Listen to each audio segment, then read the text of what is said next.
Jaw Felix को Atletico आए हुए 4 साल हो चुके हैं और उन 4 सालों को जॉ फीलिक्स ने बिल्कुल एक बंजारे की तरह बिताया है। पिछले सीज़न का आधा एटलेटिको की बेंच पे बिताया, उसके बाद आधा सीज़न चेल्सी में बिताया ऑन लोन। वहाँ पे भी चेल्सी और पोचेटिनो जॉ फीलिक्स को वापस साइन करने में ऑन अ परमानेंट इंटरेस्टेड नहीं है।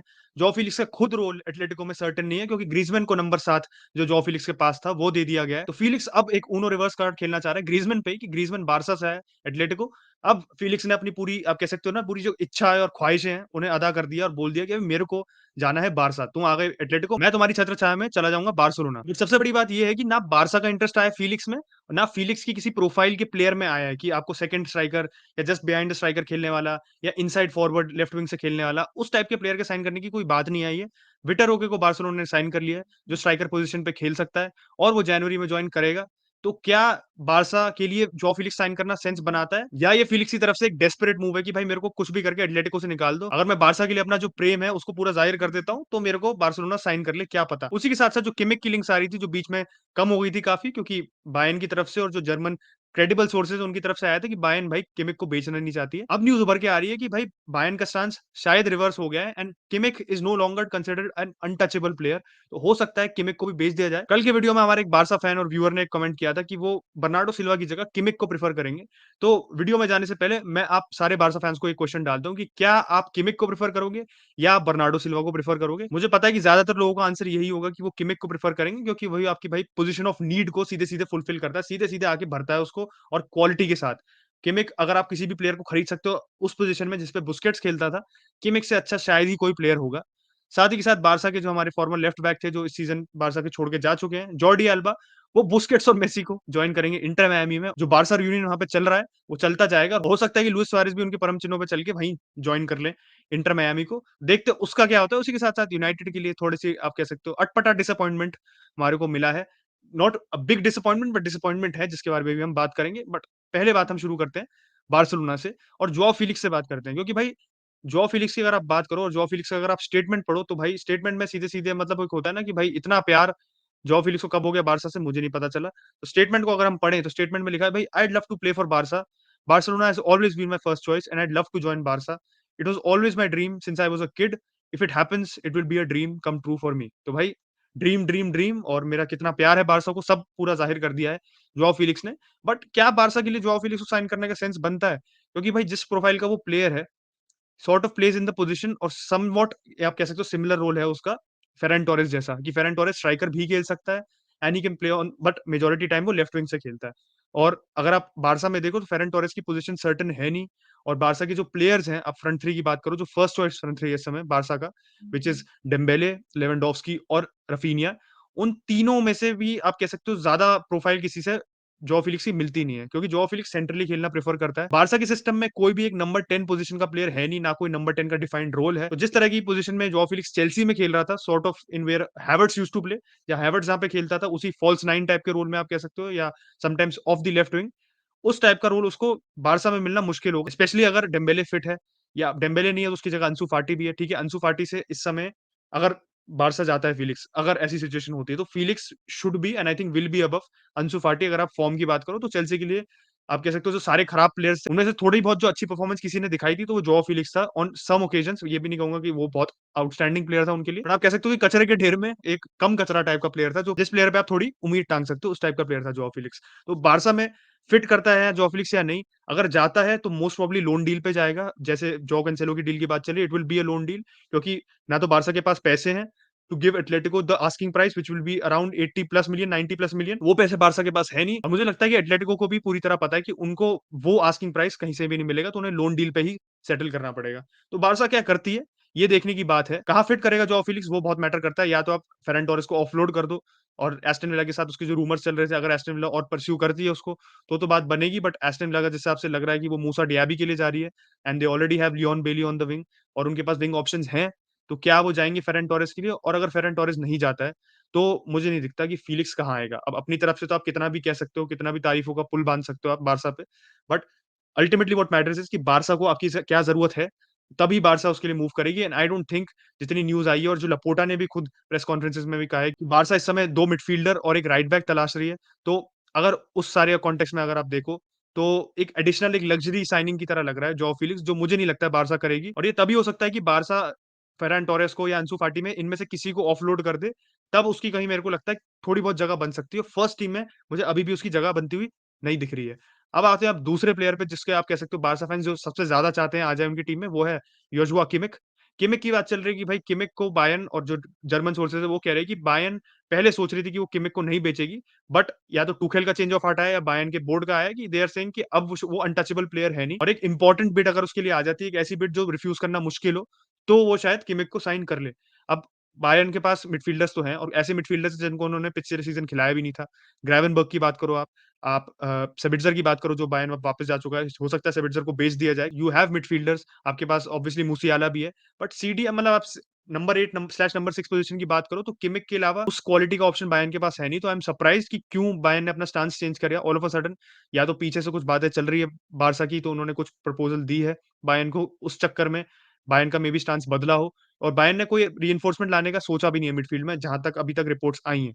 तो क्यों बायर्न बेचना चाहती है किमिक, मुझे ये नहीं समझ आता। बट अगर आप प्रोफाइल की बात करो जो बार्सा को ज़रूरत है, किमिक मतलब परफेक्ट फिट है। क्योंकि नंबर 6 खेल सकता है, वर्सेटाइल प्लेयर है, बॉल प्लेइंग एबिलिटी है, बॉल कैरिंग एबिलिटी है, गेम प्रेजेंस सब अच्छा है।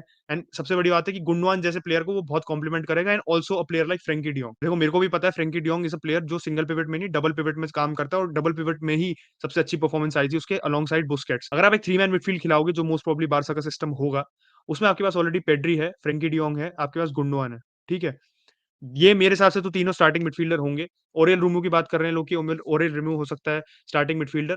तो अगर किमिक आ गया तो रोमेओ तो बिल्कुल आपका बैकअप ऑप्शन हो गया। It's a squad rotation player हो गया सीधे-सीधे। बट अगर आपका किमिक आ जाता है, तो या तो आप 4 मैन का मिडफील्ड बनाओ, तब तो मुझे लगता है सिस्टम बैठ भी रहा है, क्योंकि Gundogan will not be taken out of the team, और गुंडोआन इसी एश्योरेंस पे आया होगा कि मेरे को फुल गेम टाइम मिलेगा and I will be the first team player जो वो सिटी में अब तक रहा है। पेड्री का हमें पता है कि पेड्री रोटेशन प्लेयर बनेगा नहीं। पेड्री भी बिल्कुल एक नेल्ड ऑन प्लेयर है जो टीम शेड में रहता है। फ्रैंकी डी जॉन्ग के जिस हिसाब से पिछले सीज़न परफॉर्मेंसेस थी और जो भरोसा दिखाया उस पे ज़ावी ने, मेरे को भी नहीं लगता कि फ्रैंकी डी जॉन्ग का गेम टाइम कहीं भी कम होगा। तो किमिक कहाँ फिट आता है? देखो किमिक अगर बार्सा साइन कर पाती है तो ज़रूर करेगी। कोई ना कोई सिस्टम में मेबी चेंज आ सकता है। You can do a lot of things with Kimmich. तो वो देखा जाएगा कि कैसे एग्जैक्टली सिस्टम अडैप्ट करेगा, बट आई थिंक किमिक की ज़रूरत डेफिनिटली है बार्सा को, and specially over a player like Bernardo Silva.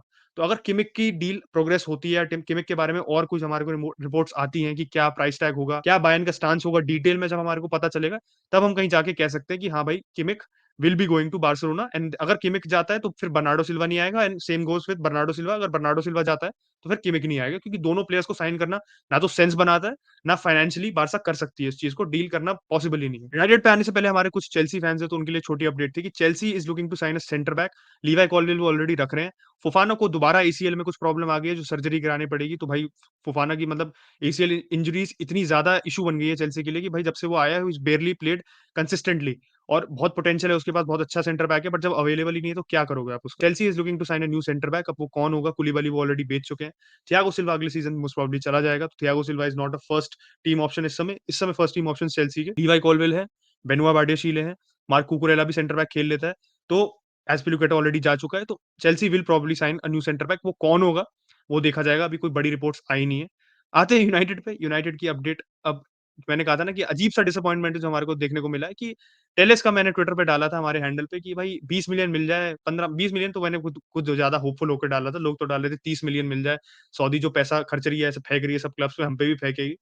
But Saudi ने हम पे पैसा नहीं फेंका, और 4 मिलियन की सिर्फ डील है, which is I am very surprised भाई। मैं उम्मीद कर रहा था कि कम से कम 10 मिलियन की डील तो बुरी-बुरी हालत में हो जाएगी। 4 मिलियन फिक्स्ड फी है, उसके ऊपर ऐड ऑन्स है, पता नहीं क्या ऐड ऑन्स होंगे। चा जितनी की फिक्स्ड फी है उससे ज़्यादा तो सैलरी है भाई। एलेक्स टेलेस की 7 मिलियन यूरोज़ की पर ईयर की सैलरी है, टेलेस की एट अल नसर। तो टेलेस के लिए मुझे लगता है हम थोड़े और पैसे ला सकते थे, बट बात वही हो जाती है कि अल नसर को पता है, हमें भी पता है कि टेलेस हमारे प्लान्स में है नहीं। हमने उसे लोन पे इसलिए भेजा था क्योंकि ना वो टेन हैग के प्लान्स में है, ना उसके लिए टीम में जगह है।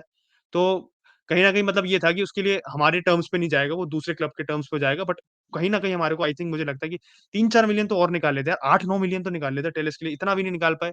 लानत है सच में, मुझे लगता है कभी-कभार अपने कि यार पैसे ही नहीं निकाल पाते। अब हमने 13 मिलियन में उसे साइन किया था, 4 मिलियन में बेच दिया 2 साल बाद। क्या ही बताऊँ उसको, अब जो हो गया वो हो गया, अब आगे बढ़ने की बात है। उसके अलावा फैब्रिज़ियो भाई जेरार्ड रैमोस से क्यूज़ लेते हुए बिल्कुल सीधे-सीधे एयरपोर्ट पे पहुँच गए, ओनाना की फ्लाइट देखने कि बिल्कुल कैमरा लेके पकड़े हुए थे, बैठे हुए थे ऐसे करके कि भाई कहाँ है ओनाना की फ्लाइट, ओनाना की फ्लाइट देखें। ओनाना की फ्लाइट 40 मिनट से डिले हो गई थी, तो भाई हमारे ओनाना प्रोबब्ली ऑन द वे हैं। जब तक आप ये लोग वीडियो देख रहे होगे तब तक ओनाना ऑलरेडी लैंड कर चुका होगा, और उसके मेडिकल्स वेडनेसडे और थर्सडे मतलब आज और कल में प्लान्ड है और प्रोबेबली अगर थिंग्स बिल्कुल स्मूथली जाती है तो फ्राइडे को ओनाना का अनाउंसमेंट हो जाना चाहिए। तो ओनाना पे ये छोटी-सी अपडेट थी कि फेब्रिज़ो भाई एयरपोर्ट पे कैमरा लेके बैठे हुए थे ओनाना के इंतज़ार में और 40 मिनट लेट कर गए और फेब्रिज़ो भाई का टाइम वेस्ट कर दिया। उस 40 मिनट की देर में फेब्रिज़ो भाई ने बहुत सारी अपडेट्स डाल दी। और बायर्न की एक और अपडेट थी जो मैं भूल गया, मैंने साइड में अपने नोट्स में देखा तो मुझे ध्यान आया कि गोरेट्स्का के बारे में अपडेट आई है कि गोरेट्स्का को शायद बायर्न 40 से 50 मिलियन में बेचने को तैयार है and West Ham is potentially exploring a deal for Leon Goretzka which I don't think is going to happen.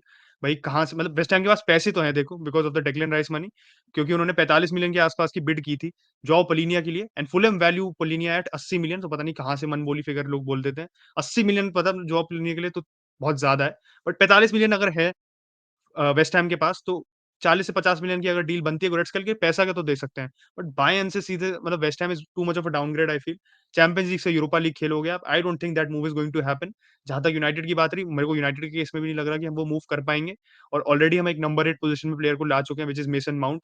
तो स्टार्टिंग कैलिबर का प्लेयर जो गेम टाइम एक्सपेक्ट करेगा, उसको आप अपनी टीम में नहीं ला सकते हो इन एनी कैपेसिटी, मुझे कहीं नहीं लगता।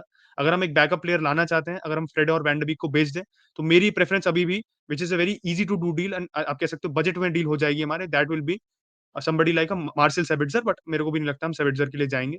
अमराबाद को हम लेके आना चाहते हैं। अमराबाद पे ही आई थिंक यूनाइटेड कोशिश करेगी। हमारे आउटगोइंग्स जैसे-जैसे होते जाएँगे, वैसे-वैसे हमारी जो कह सकते हो एक्स्ट्रा साइनिंग्स है जो मेन प्रायोरिटी साइनिंग्स नहीं है, फर्स्ट टीम साइनिंग्स, उन पे हम मूव ऑन करेंगे which is a centre back and a centre midfielder जो कैसेमीरो का एक बैकअप होगा। इस वीडियो के लिए इतना ही। आप लोगों के क्या थॉट्स हैं on Joao Felix wanting to join Barcelona में की जो लिंक्स आई है उस पे क्या थॉट्स है और टेलेस पे यूनाइटेड फैन्स आप लोगों का क्या ओपिनियन है? Let me know in the comment section down below. आपके हिसाब से कितनी फीस लानी चाहिए थी हमारे को टेलेस के लिए? रियलिस्टिकली बताना, बकचोदी मत करना and I will catch you guys in the next video. तब तक के लिए लाइक करना मत भूलना वीडियो को भाई। 700 लाइक्स पहुँचा दो। We are on the road to 23 k, तो भाई सब्सक्राइब भी ज़रूर करना and I will catch you guys in the next video. Bye bye.